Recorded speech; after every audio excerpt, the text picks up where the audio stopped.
नमस्कार। आज जानते हैं history and development of speech language pathology in Indian and global context. तो हिंदुस्तान में अगर आप आज की तारीख में देखें तो स्पीच लैंग्वेज पैथोलॉजी को बोला जाता है, जो कि 4 साल का डिग्री कोर्स मिनिमम करते हैं, जिसे हम BASLP कोर्स भी बोलते हैं, जो कि RCI या रिहैबिलिटेशन काउंसिल ऑफ इंडिया से मान्यता प्राप्त है। आज जो स्थिति है वो वैसी स्थिति नहीं थी। इंटरनेशनली कैसे डेवलप हुआ फील्ड हमारा और नेशनली कैसे डेवलप हुआ, इसके बारे में 2 शब्द आज सुनेंगे। पहला, इंटरनेशनली अगर आप देखें तो स्पीच लैंग्वेज पैथोलॉजी की जो शुरुआत होती है वो होती है 18th सेंचुरी में, जब जेम्स फोर्ड नाम के एक व्यक्ति ने एक इश्तहार लगाया कि भाई जो बात नहीं कर पाते हैं, जिनको जो हकलाते हैं, वो आए मेरे पास सही हो जाए। तो ये रहे जेम्स। अगला और ज्यादा फॉर्मलाइज हो जाता है जब सैमुअल पॉटर नाम के एक डॉक्टर साहब ने एक किताब या एक थीसिस बनाया, स्पीच एंड इट्स डेफिसिट, और कई एक तरह के कम्युनिकेशन डिसऑर्डर्स के नाम दे दिए उसमें। तो अब नाम भी आगे कि ये स्पीच डेफिसिट्स हैं। उसके बेसिस पे कई एक लोग एलिक्यूशन या किस तरह स्पष्ट उच्चारण किया जाए उसके बारे में काम करना शुरू कर दिए। कई लोग स्पीच करेक्शन करना भी शुरू कर गए अलग अलग तरीके से। लेकिन धीरे धीरे ये देखा गया कि 1925 तक कई एक फॉर्मल डिग्रीज भी मिल रही थी, और जरूरी था कि एक ऐसा एसोसिएशन बनाया जाए जहां पर कि क्वैक्स या जहां पर कि ऐसे लोग ना हो जो कि बस नौसिखिए जैसे हैं, शौकिया कर रहे हैं काम। इसलिए American academy of speech corrections, जो कि आज की तारीख का American speech and hearing association है, उसका जन्म होता है 1925 में, जहाँ की वही लोग जो कि डिग्रीधारी हैं, वही लोग जो कि विशेष कुछ रिसर्च कर रहे हैं, वही लोग जो कि एक्टिव हैं, उन लोगों को मेंबरशिप दी जाती है। फिर होता है वर्ल्ड वॉर 2। युद्ध में नुकसान होता है और कई नई नई तरह की चीजों की जननी होती है युद्ध। इसलिए युद्ध में कई एक लोग थे, ऐसे सोल्जर्स थे, जिन्होंने जोर का धमाका सुना और जिनकी सुनने में कमी हो गई। तो हियरिंग लॉस हुआ कई लोगों को ब्रेन डैमेज हुआ। हियरिंग लॉस के चलते ऑडियोलॉजी का फील्ड डेवलप होना शुरू हुआ। सुनने की क्षमता को मापने के लिए ऑडियोमीटर्स बनाए जाने शुरू हो गए। और ब्रेन इंजरी के चलते अफेजिया या language loss due to brain injury, उस चीज के बारे में भी रिसर्च होना शुरू हुआ। तो वर्ल्ड वॉर 2 के बाद विशेषकर हियरिंग लॉस और अफेजिया के ऊपर या न्यूरोलॉजिकल केसेस के ऊपर, न्यूरोलॉजिकल कंपोनेंट्स ऑफ लैंग्वेज के ऊपर ज्यादा से ज्यादा काम होना शुरू हो गया। फिर आता है 1980। 1980 जिसे हम ईयर फॉर द डिसेबल्ड बोलते हैं। हेलन केलर के बारे में कौन नहीं जानता, डेफ ब्लाइंड महिला जिन्होंने कई एक कीर्तिमान स्थापित की। उन्होंने, वो पहली ग्रेजुएट थी, किताबें लिखी उन लोगों ने, डेफ ब्लाइंड होने के बावजूद एक बड़ी बेहतर वक्ता थी, पॉलिटिकल एक्टिविस्ट भी थी। तो उनके जन्म को 100 वर्ष पूरा हो रहा था 1980 से लेकर के 1980 उनका जन्म हुआ था। 1980 में उनके 100 वर्ष पूरे हो रहे थे। जब 100 वर्ष पूरे हो रहे थे तो लोगों ने बोला कि नहीं, कम से कम हेलेन केलर जी के सम्मान में तो ईयर फॉर डिसेबिलिटी मनाना चाहिए। और यूनाइटेड नेशंस ने मान भी लिया कि ईयर फॉर डिसेबिलिटी मनाएं हम लोग। मनाया भी गया धूमधाम से, लेकिन देखा गया कि एक साल मनाने से कुछ नहीं होता, इसलिए डिकेड फॉर डिसेबिलिटीज मनाने का तय किया यूनाइटेड नेशंस ने। और यूनाइटेड नेशंस जब डिकेड फॉर डिसेबिलिटी मनाने का तय किया तो हिंदुस्तान भी एक सिग्नेटरी है। इसमें यह हुआ कि हर 10 साल में क्या क्या इंप्रूवमेंट होता है ये बताया जाए। तो पहला डिकेड ऑफ डिसेबिलिटी 1983 से लेकर 1992 तक मनाया गया। अब हम देखेंगे किस तरह से इसका असर हिंदुस्तान में भी पड़ना शुरू होता है और लोग डिसेबिलिटी के ऊपर विशेष काम करना शुरू कर देते हैं। इंटरनेशनली एक बड़ी कदम आज भी डिकेड ऑफ डिसेबिलिटी बनती है। एडिशनली 20वीं शताब्दी में अगर आप देखें तो धीरे धीरे स्पीच एंड हियरिंग का जो फील्ड है वो ज्यादा रिसर्च ओरिएंटेड होना शुरू हो गया। लोग एविडेंस बेस्ड रिसर्च लेना शुरू किए और एविडेंस बेस्ड रिसर्च के ऊपर काम करना शुरू कर दिया उन लोगों ने।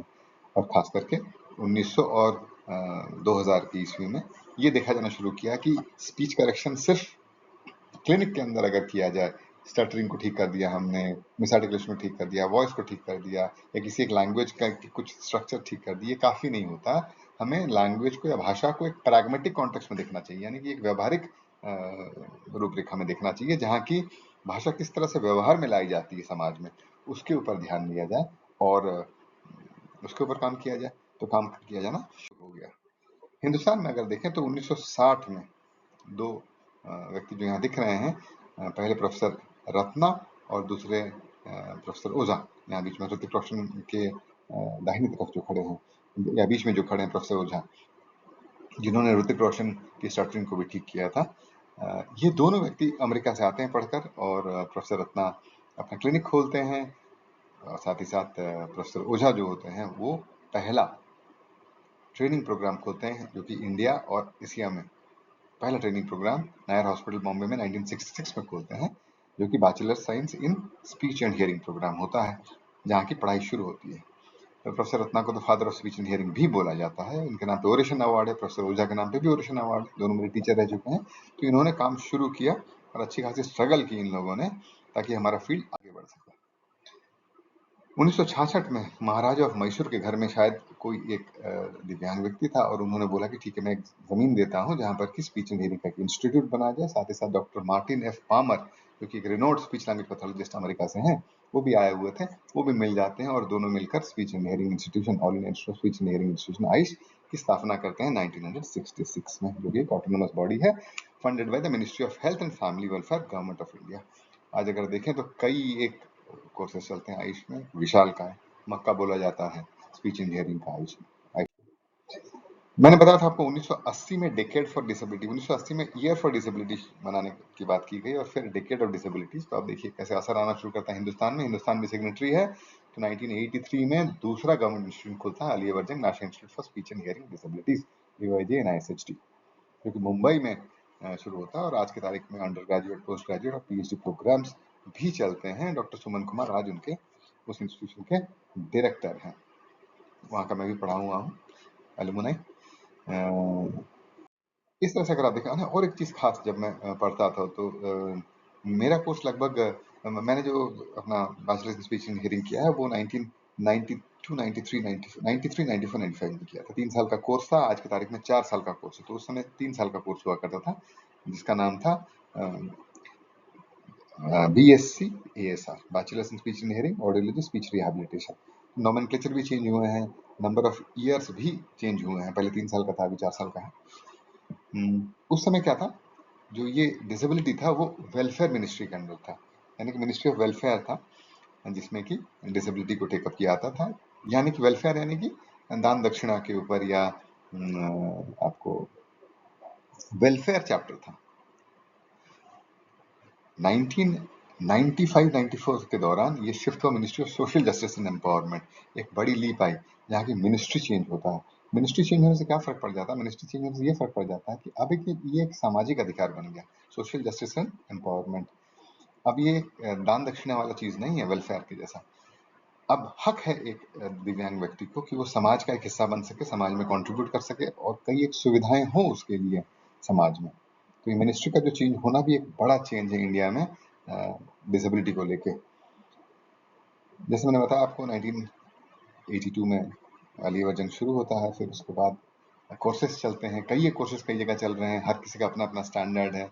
तो जब बीज सही नहीं हो तो कैसे चलेगा? इसलिए जरूरी है कि जो कोर्स है हमारा, चाहे वो स्पीच इंजीनियरिंग का बैचलर्स हो, मास्टर्स हो या डिप्लोमा के कोर्सेज हो, वो सारे के सारे कोर्सेज एक फ्रेमवर्क में अलाइन होने बड़े जरूरी हैं, और उनका मापदंड सही होना चाहिए। ये मापदंड का ख्याल कौन रखेगा? जो स्टूडेंट्स निकलते हैं उनको सर्टिफाई कौन करेगा? हर एक 5 साल में या 3 साल में कौन इंश्योर करेगा कि हाँ, ये अपने आप को अपडेटेड रख रहे हैं?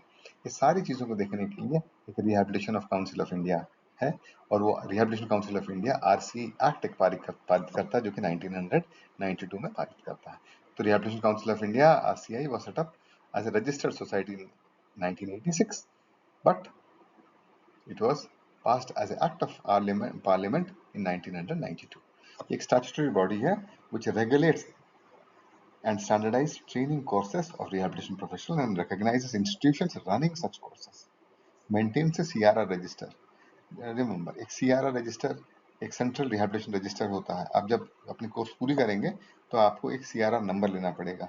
जिस तरह से MCI डॉक्टर्स को एक नंबर देता है ना, रजिस्ट्रेशन नंबर, वैसे RCI एक रजिस्ट्रेशन नंबर देता है। तो ये बड़ा लीप, जहाँ की जितने भी कोर्सेस हैं उनको स्टैंडर्डाइज कर दिया गया, आज भी स्टैंडर्डाइज करता जा रहा है RCI, और ये तय करता है कि जो फील्ड में है वो सही काम कर रहे हैं। इसके बाद जैसे मैं बताया आपको, डेकेड ऑफ डिसेबिलिटी बन रहा है। तो उस डेकेड ऑफ डिसेबिलिटी में डिसेबल्ड लोगों के लिए काम जो किया जाएगा, उसका मापदंड के लिए एक PWD एक्ट पारित किया गया।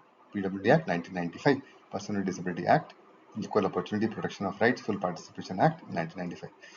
ये एक हिंदुस्तानी लॉ है which provides equal opportunity protection of rights and full participation of person with disabilities। यहाँ हियरिंग इम्पायरमेंट को डिफाइन कर दिया गया सही तरीके से। तो इस एक्ट के बाद अब डेफिनेशन हमें मिल गया, सर्टिफिकेट्स मिलना शुरू हो गया लोगों को जो हियरिंग इम्पायर्ड हैं। और उन्हें सरकारी सुविधाएं मिलनी शुरू हो गई। इस तरह से अगर आप देखें तो आरसी एक्ट के बाद पीडब्ल्यूडी एक्ट जो है वो हमारे फील्ड को क्या किया, बहुत ज्यादा और डिफाइंड बनाता चला जा रहा है स्पीच एंड हियरिंग फील्ड को। जो थेरेपी हो रहे हैं वो इंश्योरेंस क्लेम होने शुरू हो गए हैं, कई एक है ना। तो ये पीडब्ल्यूडी एक्ट का कमाल है, जो कि हिंदुस्तान में एक बड़ी बदलाव। उसके बाद देखा गया कि autism, cerebral palsy, mental retardation और मल्टीपल डिसेबिलिटी, इस तरह के बच्चे कई एक बढ़ रहे हैं। ऑटिज्म का तो कैसे आप जानते होंगे कि इंसिडेंट प्रेवलेंस बढ़ता चला जा रहा है। तो बच्चों को या ऑटिज्म, सेरेब्रल पॉल्सी और मेंटल रिटार्डेशन वाले बच्चों के लिए जरूरी है कि लॉन्ग टर्म केयर दिया जाए, जरूरी है कि और कई एक सुविधाएं दिया जाए, जैसे कि लीगल गार्डियनशिप। कौन लीगल गार्डियन बनेगा उसका, माँ बाप के जाने के बाद?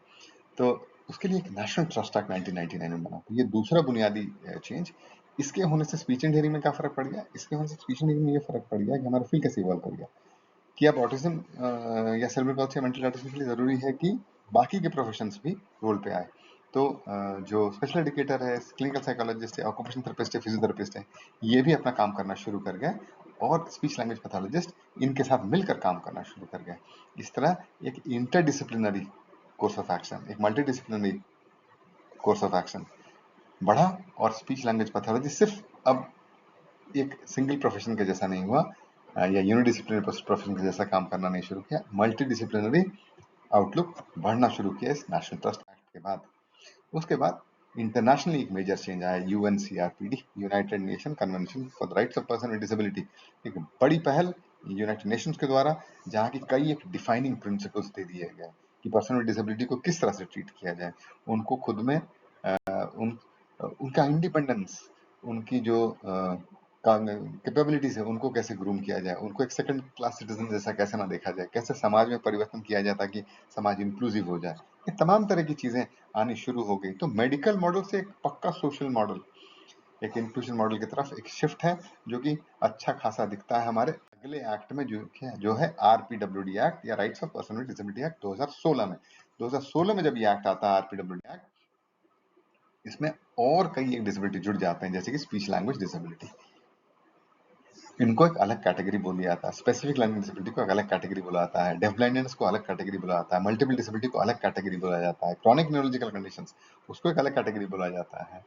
तो इस तरह से अगर आप देखें तो जितने भी स्पीच के डिसऑर्डर्स हैं वो सारे के सारे अब लीगलाइज हो गए एक्ट के तहत। इस तरह उनके नाम पे थेरेपी, उनका इंश्योरेंस में क्लेम, उनके विषय में और रिसर्च, ये तेजी से होना शुरू हो गया। और ये स्टेट का एक रिस्पॉन्सिबिलिटी हो गया कि बाकी के स्पीच डिसेबिलिटी के बारे में नई नई चीजें जानी जाए और उनके लिए सुविधाएं मुहैया करवाई जाए।